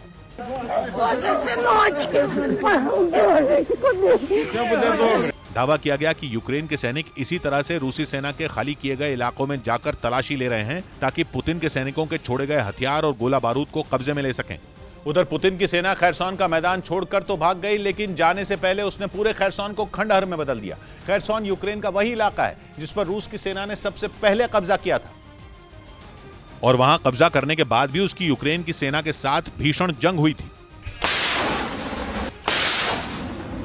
उस जंग में खैरसॉन को काफी नुकसान पहुंचा, लेकिन जब पुतिन ने अपनी सेना को लौटने का आदेश दिया तो असली तबाही उसके बाद मचाई गई। पश्चिमी मीडिया का दावा है कि खैरसॉन छोड़ने से पहले रूस के सैनिकों ने वहां खूब आतंक मचाया। अपने कब्जे वाले इलाकों में उन्होंने इतने बम गिराए कि वहां की हर एक इमारत मलबे में बदल गई। खबर है कि पुतिन का आदेश मिलते ही रूस की सेना बौखला गई थी। उसे भरोसा ही नहीं हुआ कि जिस इलाके पर वो करीब 9 महीने से कब्जा करके बैठी है उसे छोड़ देने का आदेश दिया गया है।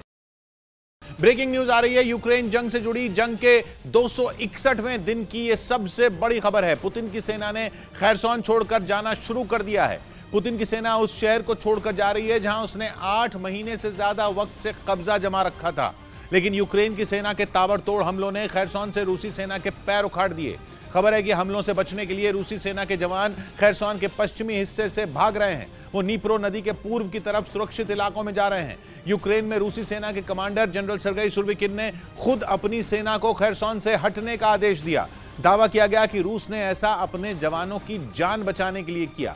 पश्चिमी मीडिया ने इसे खैरसॉन में पुतिन को लगा सबसे बड़ा झटका बताया, जबकि नेटो ने तो इसे जंग में यूक्रेन की अब तक की सबसे बड़ी जीत बता दिया, क्योंकि खैरसॉन में पिछले करीब 8.5 महीनों से रूस की सेना ने अपने पैर जमा रखे थे। यूक्रेन के लगातार हमलों के बाद भी उन्होंने खैरसॉन पर अपना कब्जा बनाए रखा था। मारियोपोल के बाद यह इकलौता ऐसा शहर है जिस पर जंग की शुरुआत में ही पुतिन की सेना ने कंट्रोल कर लिया था। और तभी से ज़ेलेंस्की की फौज उसे वापस पाने के लिए जोरदार हमले बोल रही थी। जंग शुरू होने के बाद से ही खैरसॉन में भीषण जंग छिड़ गई थी। पहले रूसी सेना ने वहां ऐसा धावा बोला कि यूक्रेन के सैनिकों के होश उड़ गए। यूक्रेन का यह शहर जमीन के रास्ते से क्राइमिया से जुड़ा हुआ है। इसी का फायदा उठाकर रूस की सेना ने अपने टैंक और दूसरे घातक हथियार खैरसॉन तक पहुंचा दिए और इसके बाद जंग शुरू होने के कुछ ही दिनों में उन्होंने खैरसॉन से यूक्रेन की सेना को खदेड़ दिया। लेकिन यूक्रेन ने भी हार नहीं मानी। उसने खैरसॉन को वापस लेने के लिए अपनी पूरी ताकत झोंक दी थी और पश्चिमी देशों से मिले हथियारों के बल पर यूक्रेन ने रूसी सेना को खैरसॉन से खदेड़ दिया। दावा किया गया कि यह यूक्रेन के लिए एक बड़ी जीत है, क्योंकि मारियोपोल के अलावा इसी अहम शहर पर रूस का कब्जा रह गया था, जो उसकी सेना का हौसला बढ़ाने के काम आ रहा था। क्योंकि खार्किव और डॉनबास से भी रूस के लिए अच्छी खबरें नहीं आ रही थी। वहां भी पुतिन की सेना को एक के बाद एक झटके लग रहे थे। ऐसे में खैरसॉन पर कंट्रोल बनाए रखना उनके लिए एक राहत भरी खबर थी। लेकिन अब जो दावा किया जा रहा है उससे पुतिन के पैर खैरसॉन से भी उखड़ते दिख रहे हैं। कहा जा रहा है कि पुतिन की सेना नीप्रो नदी के पश्चिमी तट के इलाकों को खाली करने लगी है और रूसी सैनिक नदी के पूर्वी तट के सुरक्षित हिस्सों की तरफ जाने लगे हैं, क्योंकि वहां पर यूक्रेन का हमला होने। ब्रेकिंग न्यूज आ रही है। रूस ने बड़ा दावा किया है कि अमेरिका उसके परमाणु ठिकानों को निशाना बनाने जा रहा है। दावा है कि वो जल्द ही रूस के परमाणु हथियारों के ठिकानों पर हमला कर सकता है। रूस के मुताबिक अमेरिका ने इसकी पूरी प्लानिंग भी कर ली है, यानी अमेरिका आने वाले वक्त में रूस के परमाणु ठिकानों को बर्बाद कर सकता है। और अगर ऐसा हो गया तो रूस और अमेरिका में सीधी जंग छिड़ जाएगी, क्योंकि अमेरिका को जवाब देने के लिए रूस भी बड़ा हमला बोल देगा। क्योंकि यूक्रेन की जंग को लेकर दोनों देशों के बीच पहले से ही तनाव चरम पर है और अब रूस दावा कर रहा है कि अमेरिका की नजर उसके परमाणु ठिकानों पर है, जिन्हें वो बर्बाद करने की तैयारी कर रहा है। दावा है कि अमेरिका ने हमले की पूरी रणनीति भी तैयार कर ली है, जिसके तहत वो रूस के हर उस ठिकाने को तबाह कर देगा जहां उसने परमाणु हथियारों का जखीरा जमा करके रखा है।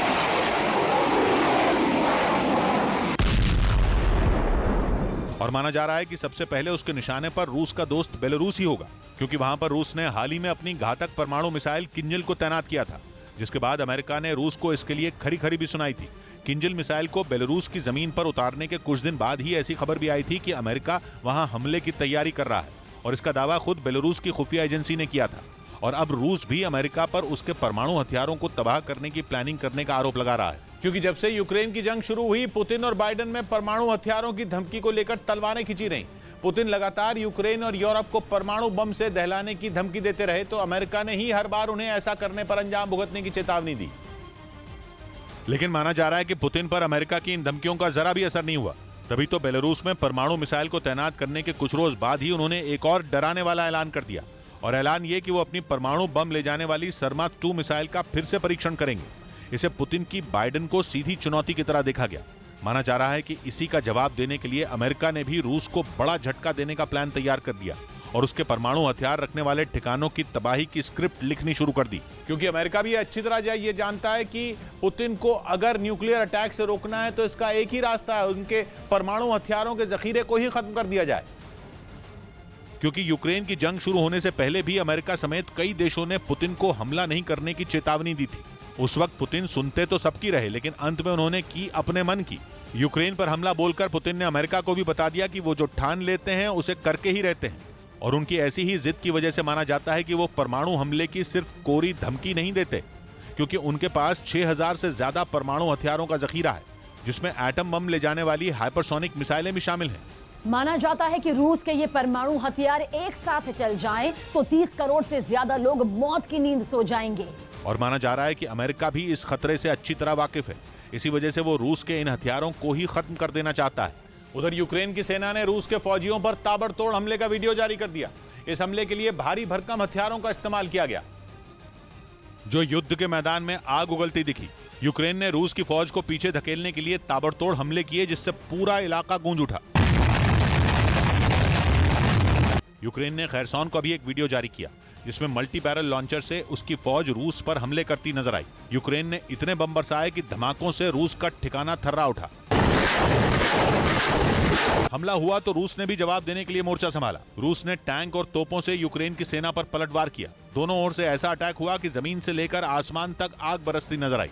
यूक्रेन ने दावा किया कि वो अपने देश की 1 इंच जमीन किसी कीमत पर रूस को नहीं लेने देगा।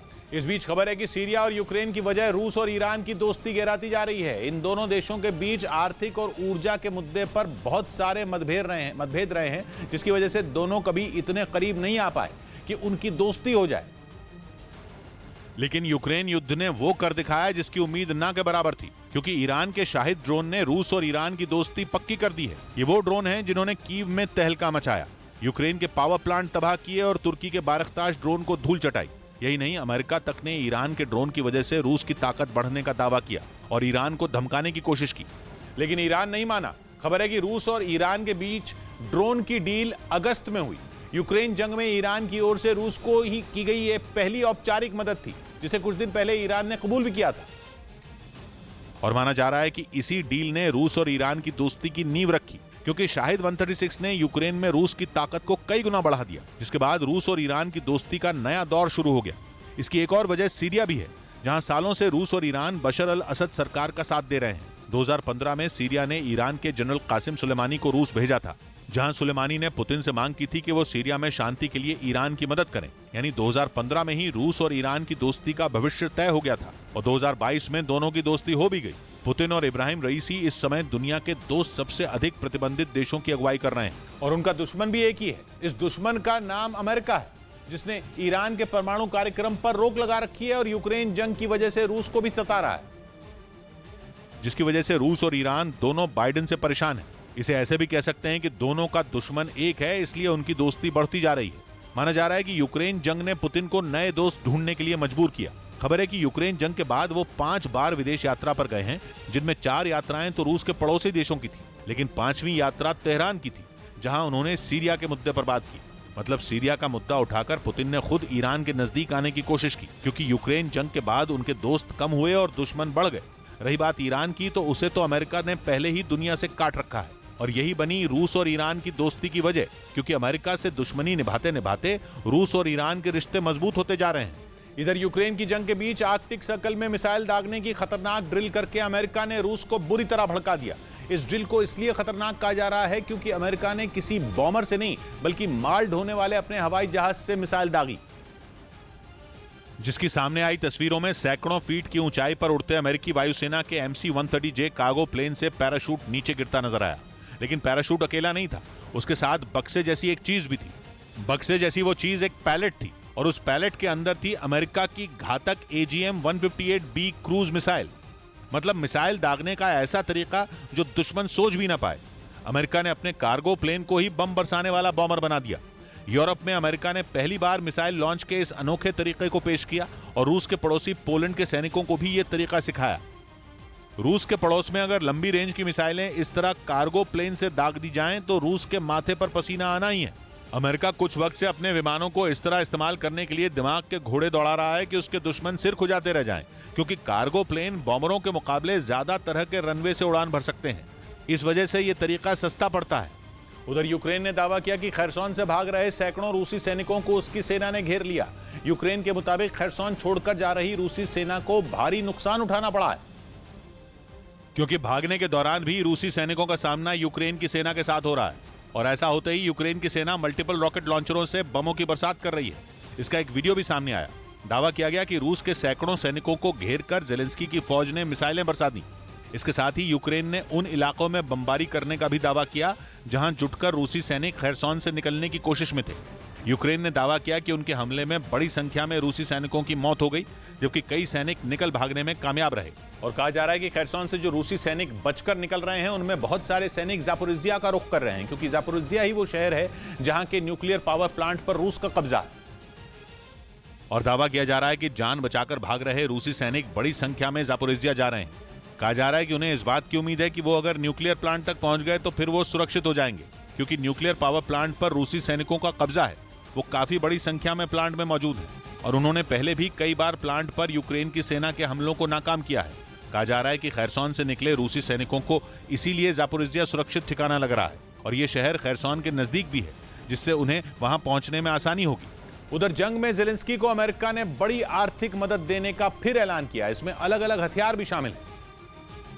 और यूक्रेन को मिली यह मदद $400 मिलियन यानी भारतीय रुपयों में करीब 3000 करोड़ रुपए की है। अमेरिका की ओर से मिले इस पैकेज में हथियार, गोला बारूद और एवेंजर एयर डिफेंस सिस्टम शामिल हैं। इधर Pinaka multi rocket launcher system के बाद आर्मेनिया को भारत तोप भी देगा। हाल ही में आर्मेनिया ने भारत से 375 पिनाका रॉकेट लॉन्चर सिस्टम खरीदने के लिए सौदा किया था, जो इतना खतरनाक है कि महज कुछ ही सेकंड में दर्जनों रॉकेट की बारिश कर सकता है। पिनाका एक मल्टी रॉकेट लॉन्चर सिस्टम है जिससे दागे जाने वाले रॉकेट 5770 किलोमीटर प्रति घंटा की रफ्तार से वार करते हैं। यही नहीं, इसकी ताकत में और इजाफा करने के लिए इसमें क्लस्टर बम और बारूदी सुरंग नष्ट करने वाले हथियार भी लगाए गए हैं। और उनकी इन्हीं खूबियों को देखते हुए आर्मेनिया इसे जल्द से जल्द अपनी सेना का हिस्सा बनाना चाहता है, ताकि वो अपने पड़ोसी देश अजरबैजान को अपना दम दिखा सके, जिसके साथ आर्मेनिया के रिश्ते बेहद खराब हो चुके हैं। इन दोनों देशों के बीच कभी भी भीषण जंग छिड़ सकती है। इन हालात में आर्मेनिया ने दूसरे कई देशों के हथियारों को दरकिनार करते हुए भारतीय हथियारों पर भरोसा जताया। उसने पिनाका के लिए बहुत बड़ी डील करने के बाद भारतीय तोप के लिए भी सौदा कर लिया। आर्मेनिया ने 155 mm तोप खरीदने के लिए $155 मिलियन यानी भारतीय रुपयों में करीब 1250 करोड़ की डील की है। उधर अमेरिका ने ऐलान किया कि वो ईरान के खिलाफ अजरबैजान का साथ देगा। कुछ दिन पहले ही अमेरिका ने कहा था कि आर्मेनिया और अजरबैजान की जंग में अजरबैजान ज्यादा आक्रामक है, या यूं कहें कि अमेरिका ने जंग के लिए अजरबैजान को ही जिम्मेदार ठहराया था। लेकिन ईरान से दुश्मनी ने अमेरिका को इतना मजबूर कर दिया कि वो अजरबैजान के साथ खड़ा हो गया। अमेरिका ने बयान दिया कि ईरान के खतरे से अजरबैजान को अमेरिका बचाएगा। ये वही अमेरिका है जो कुछ दिन पहले तक नागोर्नो कराबाख के मुद्दे पर आर्मेनिया को सॉफ्ट टारगेट बोल रहा था और कह रहा था अजरबैजान कुछ ज्यादा ही आक्रामक है। लेकिन समय ऐसा बदला कि अमेरिका का स्टैंड ही बदल गया, जिसकी बड़ी वजह है ईरान, क्योंकि ईरान आर्मेनिया का साथ दे रहा है, जबकि ईरान और अजरबैजान में ज्यादातर आबादी शिया मुसलमानों की है। लेकिन ईरान नहीं चाहता कि वो किसी भी तरह उस देश के साथ खड़ा दिखे जो इजराइल के साथ है। इजराइल अजरबैजान का समर्थन करता है और इजराइल की वजह से ही ईरान अजरबैजान का दुश्मन बना बैठा है और उसे धमकाता रहता है। और अब तो अजरबैजान के साथ ईरान का एक और दुश्मन खड़ा हो गया है। ईरान का वो दुश्मन अमेरिका है जो यूक्रेन जंग के बाद उससे और नाराज हो चुका है, क्योंकि ईरान ने रूस से दोस्ती कर ली। यानी यूक्रेन जंग की आंच आर्मेनिया और अजरबैजान के झगड़े पर भी असर डाल रही है। इधर जंग की वजह से आर्थिक संकट की मार झेल रहे यूक्रेन को आईएमएफ से मदद मिल सकती है। आईएमएफ ने यूक्रेन के अधिकारियों के साथ इस संकट से निपटने की नीतियों पर चर्चा शुरू कर दी, ताकि यूक्रेन की डूबती अर्थव्यवस्था को बचाया जा सके। आईएमएफ और यूक्रेन की सरकार के बीच 17 नवंबर तक आर्थिक मोर्चे पर चर्चा होगी। यूक्रेन के मुताबिक वो आईएमएफ से $20 अरब यानी भारतीय रुपयों में करीब 1.5 लाख करोड़ का कर्ज मांगेगा। इस बीच इजराइल ने एक ऐसा घातक ड्रोन बनाया जो जंग के मैदान में सैनिकों की जगह लेकर दुश्मन के छक्के छोड़ा सकता है, वो भी अपने आप। अपने ड्रोन की ताकत दिखाने के लिए उसे बनाने वाली कंपनी ने वीडियो भी जारी किया, जिसमें सेना को आतंकियों से लोहा लेने के लिए मैदान में पसीना बहाते हुए दिखाया गया, लेकिन आतंकी भी उनके इंतजार में ही तैयार बैठे थे। एकदम धुआंधार लड़ाई चल रही थी और फिर दहशतगर्द हावी होते दिखे। तभी हुई सर्च एंड अटैक ड्रोन की एंट्री और पूरी पिक्चर ही बदल गई। वीडियो में उस ड्रोन की बाज की तरह ऐसी तेज नजरें दिखाई गईं जिसने जंग के मैदान में मौजूद एक एक चीज को स्कैन कर लिया। बताया गया कि ड्रोन जीपीएस से चलता है, मतलब वो गलत लोकेशन पर जा ही नहीं सकता। दुश्मन अपने पीछे आते काल से बेखबर बंदूक चलाने में लगा था और ड्रोन ने उसका ही काम तमाम कर दिया। उसने बिल्डिंग के अंदर घुसकर एक एक कोने में मौजूद आतंकियों को ढूंढ ढूंढ कर मार गिराया, जो कि सैनिकों के लिए करना नामुमकिन था। इधर हिंद महासागर में अपनी ताकत बढ़ाने में जुटे चीन को भारत ने करारा जवाब देने की तैयारी कर ली। चीन की नौसेना लगातार हिंद महासागर में सक्रिय है। पिछले 10 साल में तो उसके इरादे बहुत ज्यादा खतरनाक हो चुके हैं और चीन के जासूस लगातार हिंद महासागर में उन देशों की खबर जुटा रहे हैं जो चीन के रास्ते का रोड़ा बन सकते हैं। भारत उन देशों में सबसे ऊपर है, क्योंकि हिंद महासागर में चीन की चाल के कामयाब होने का सीधा मतलब भारत का नुकसान होना है। खबर है कि चीन के जंगी जहाज मलेशिया और इंडोनेशिया के बीच मलक्का स्ट्रेट से अफ्रीका के जिबूती नेवल बेस तक चक्कर काट रहे हैं और ये सब चीन अपनी स्ट्रिंग ऑफ पर्ल्स नीति को कामयाब करने के लिए कर रहा है, क्योंकि स्ट्रिंग ऑफ पर्ल्स के तहत चीन हिंद महासागर के किनारे बसे देशों में अपना बेस बना रहा है और उन ठिकानों को उसने पर्ल्स यानी मोती बताया है, या यूं कहें कि हिंद महासागर में चीन मोतियों का हार बना रहा है। चीन ने अब तक पाकिस्तान, म्यांमार, श्रीलंका, बांग्लादेश और मालदीव में अपना मोती यानी ठिकाना बना लिया है और इसी वजह से भारत अलर्ट हो गया और उसने चीन की स्ट्रिंग ऑफ पर्ल्स नाम की नीति के जवाब में नेकलेस ऑफ डायमंड्स नाम की नीति बनाई, जो चीन को उसी की भाषा में जवाब देगी। क्योंकि नेकलेस ऑफ डायमंड्स नीति के तहत भारत भी चीन के पड़ोसी देशों के साथ रिश्ते मजबूत करेगा और वहां अपना बेस बनाएगा।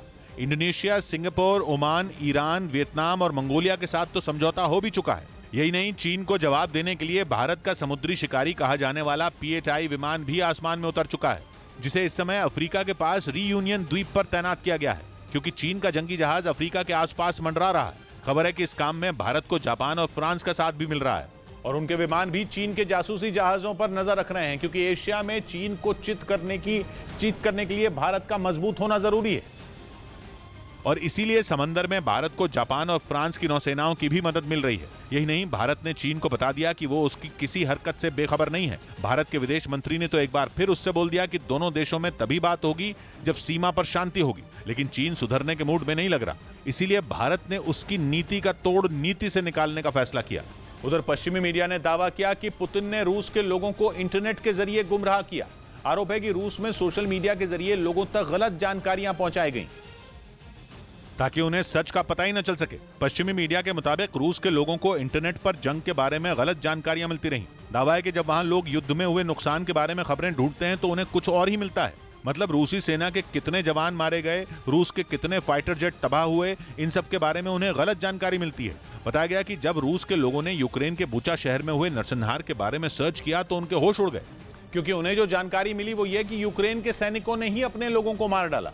पश्चिमी मीडिया का दावा है कि पुतिन ने इसी तरह से जंग में हुए भीषण नुकसान को छिपाकर रूस के लोगों को गुमराह किया और आरोप है कि करीब 6 महीने तक उन्हें गलत जानकारियां देकर अंधेरे में रखा गया। लेकिन बताया गया कि अब जब इस राज का पर्दाफाश हो गया तो रूस में पुतिन के खिलाफ लोग गुस्सा निकाल रहे हैं। दावा है कि पुतिन ने ऐसा इसलिए किया ताकि रूस के लोग उनका विरोध ना करें, क्योंकि जंग के बाद पश्चिमी देशों ने रूस पर कड़े आर्थिक प्रतिबंध लगाए हैं। कहा जा रहा है कि लोगों को ऐसी बातों के बारे में पता न लगे, इसीलिए पुतिन ने उन्हें गुमराह किया। बताया गया कि पुतिन को गृह युद्ध का डर सता रहा था। माना जा रहा है कि इसी से बचने के लिए उन्होंने लोगों को गलत जानकारियां देने वाला ये प्लान तैयार किया। इस बीच रूस के खिलाफ चल रहे युद्ध में यूक्रेन की तरफ से लड़ते हुए जापान का एक आदमी मारा गया। इस बात की जानकारी टोक्यो में एक अधिकारी ने दी, जिसके बाद यूक्रेन की सेना ने उसके परिवार से संपर्क किया और पार्थिव शरीर को घर भेजने के लिए कहा। जंग में मारे गए युवक की उम्र 20 साल बताई गई। सूत्रों के मुताबिक फरवरी से जारी जंग में यूक्रेन की तरफ से 58 देशों के लोग लड़ाई में हिस्सा ले चुके हैं। उधर रूस की गैस कंपनी गज़प्रोम ने ऐलान किया कि वो यूक्रेन के रास्ते यूरोप को गैस की सप्लाई करेगी। इस ऐलान को यूरोप के लिए बड़ी राहत की तरह देखा जा रहा है, जो जंग शुरू होने के बाद से ही गैस के लिए बुरी तरह तरस रहा है। रूस पर प्रतिबंधों के जवाब में पुतिन ने यूरोप को गैस की सप्लाई ही रोक दी थी, जिसके बाद माना जा रहा था कि सर्दियों में यूरोप के देशों की मुसीबत बढ़ जाएगी, क्योंकि गैस नहीं होगी तो फिर उनके घरों को गर्म रख पाना मुश्किल हो जाएगा। लेकिन अब रूस उनको गैस की सप्लाई के लिए तैयार हो गया है। इधर यूक्रेन में लोग बुरी तरह महंगाई की मार झेल रहे हैं। रूस से जारी जंग की वजह से यूक्रेन की अर्थव्यवस्था को काफी नुकसान पहुंचा है, जिसकी वजह से लोगों के लिए खाने पीने का सामान भी खरीदना मुश्किल हो रहा है। महंगाई की मार ऐसी पड़ रही है कि सब्जियों, फल और अंडों के दाम भी आसमान छू रहे हैं। जंग ने यूक्रेन की जीडीपी को काफी नुकसान पहुंचाया है। अब महंगाई के इस संकट से निकल पाना यूक्रेन के लिए भी आसान नहीं होगा, क्योंकि यूक्रेन की सरकार के मुताबिक पिछले 5 साल के मुकाबले महंगाई वहां इस वक्त सबसे ज्यादा है। यही नहीं, यूक्रेन की जीडीपी में -39% की गिरावट आई है। इस बीच ब्रिटेन की सरकार ने रूस की नई हस्तियों के खिलाफ बड़ा कदम उठाया। दावा है कि इस कार्रवाई के बाद संपत्ति फ्रीज होने के मामले में रूस ने लीबिया और ईरान को भी पीछे छोड़ दिया, क्योंकि इस बार ब्रिटेन ने रूस की अलग अलग हस्तियों की $20 बिलियन से ज्यादा यानी भारतीय रुपयों में करीब 1.5 लाख करोड़ रुपए की संपत्ति को फ्रीज कर दिया। इसमें रूस के रईस लोगों के अलावा और कई संस्थाएं भी शामिल हैं। रूस के खिलाफ ब्रिटेन की ये अब तक की सबसे बड़ी कार्रवाई बताई गई। उधर रूस की सेना ने एक वीडियो जारी किया जिसमें अर्लान 10 ड्रोन एक बार फिर कहर बरपाता नजर आया। रूस ने दावा किया कि इसकी मदद से यूक्रेन के ठिकानों पर जोरदार बमबारी की गई, जिसके लिए रूस के सैनिक उसे बमों से लैस करते नजर आए। ड्रोन में विस्फोट लोड करते ही 2 सैनिक उसे लेकर जंगल की तरफ बढ़े, जहां से उसे दुश्मन के ठिकानों की तरफ रवाना कर दिया गया। रूस ने दावा किया कि अर्लान 10 ने यूक्रेन के ठिकानों की सही जानकारी सेना तक पहुंचाने के बाद उन पर बम गिराकर उन्हें तबाह कर दिया। ये ड्रोन जंग में रूस के लिए बड़ा मददगार साबित हुआ है, क्योंकि रूस ने इसके जरिए यूक्रेन के कई जंगी ठिकानों को मिट्टी में मिलाने का दावा किया। ऐसा इसलिए क्योंकि 10 फीट चौड़ाई वाला ये ड्रोन आसमान में बिना रुके 18 घंटे तक उड़ सकता है, जो अपने साथ कई किलो बारूद ले जाने में सक्षम है। साथ ही इसमें लगे अत्याधुनिक कैमरे गश्त के लिए सबसे बेहतरीन माने जाते हैं। यही वजह है कि रूस इसे सीरिया, आर्मेनिया और यूक्रेन में इस्तेमाल कर चुका है। इधर यूक्रेन में रूस के ड्रोन हमलों से घबराया जर्मनी इजराइल से जंगी ड्रोन खरीदने की तैयारी में है। जर्मनी को डर है कि यूक्रेन का साथ देना उसके लिए कभी भी महंगा साबित हो सकता है, और जर्मनी कभी भी पुतिन के गुस्से का शिकार बन सकता है, जहां रूसी सेना यूक्रेन की तरह मिसाइलों और बमों से वार कर सकती है। और अब तो रूसी सेना के पास ईरान का बेहद खतरनाक आत्मघाती शाहिद 136 ड्रोन भी है, जिसने यूक्रेन के कई इलाकों में हारी हुई बाजी पलट कर रख दी थी।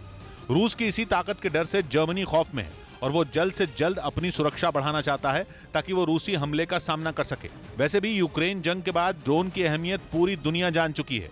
जंग की शुरुआत में जहां यूक्रेन ने तुर्की से मिले बारख्ताश TB2 ड्रोन से रूसी सेना की नाक में दम कर दिया था, वहीं रूसी सेना को भी इस जंग में मिसाइलों और बमों के साथ साथ बड़ी संख्या में ड्रोन का भी इस्तेमाल करना पड़ा।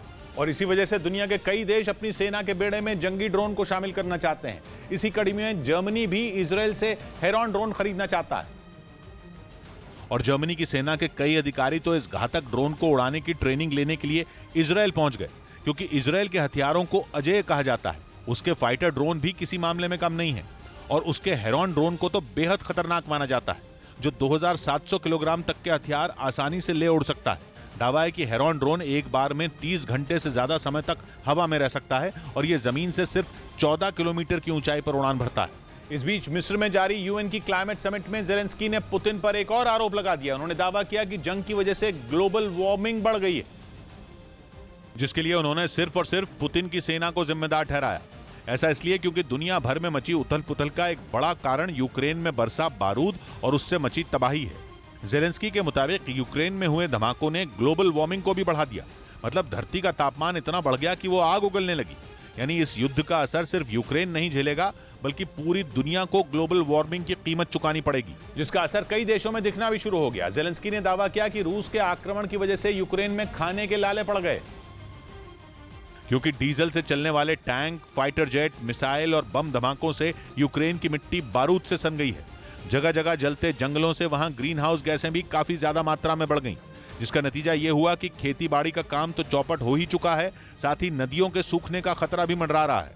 यही वजह है कि युद्ध की मार झेल रहे जेलेंस्की ग्लोबल वार्मिंग का जिक्र कर दुनिया को आगाह करने में जुटे हैं। उधर लगातार चल रही जंग के बीच यूक्रेन की जीडीपी विकास दर में बड़ी गिरावट दर्ज की गई। जानकारी के मुताबिक पिछले साल के मुकाबले इस बार अक्टूबर महीने में उसमें -39% की गिरावट आई, जो पिछले महीने -35% थी। यानी जीडीपी विकास दर में और गिरावट रही। मतलब युद्ध में वहां की अर्थव्यवस्था चौपट हो चुकी है। इसी वजह से यूक्रेन में खाने पीने और दूसरी चीजों के दाम आसमान छू रहे हैं। नेशनल बैंक ऑफ यूक्रेन के मुताबिक 2022 के अंत तक महंगाई दर 30% तक पहुंच सकती है, जबकि पिछले साल इसी दौरान ये 10% थी। इस बीच रूस की सेना ने यूक्रेन पर किए गए हमले का एक वीडियो जारी किया, जिसमें रूस की सेना के जवान मिसाइल बरसाते नजर आए। बताया गया कि इस हमले में जेलेंस्की की सेना को भारी नुकसान उठाना पड़ा, क्योंकि रूसी सेना ने उस पर ताबड़तोड़ मिसाइलें दागी।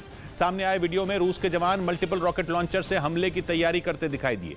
रूस के सैनिकों ने पहले तो रॉकेट लॉन्चर को लोड किया, फिर दुश्मन पर जोरदार हमला बोल दिया। पुतिन की सेना ने दावा किया कि इस हमले में यूक्रेन की फौज के कई हथियार धराशायी हो गए। दावा किया गया कि रॉकेट हमले में रूस ने यूक्रेन के कई ड्रोन भी मार गिराए। हालांकि यह हमला यूक्रेन के किस इलाके में किया गया, इसकी जानकारी रूस की तरफ से नहीं दी गई।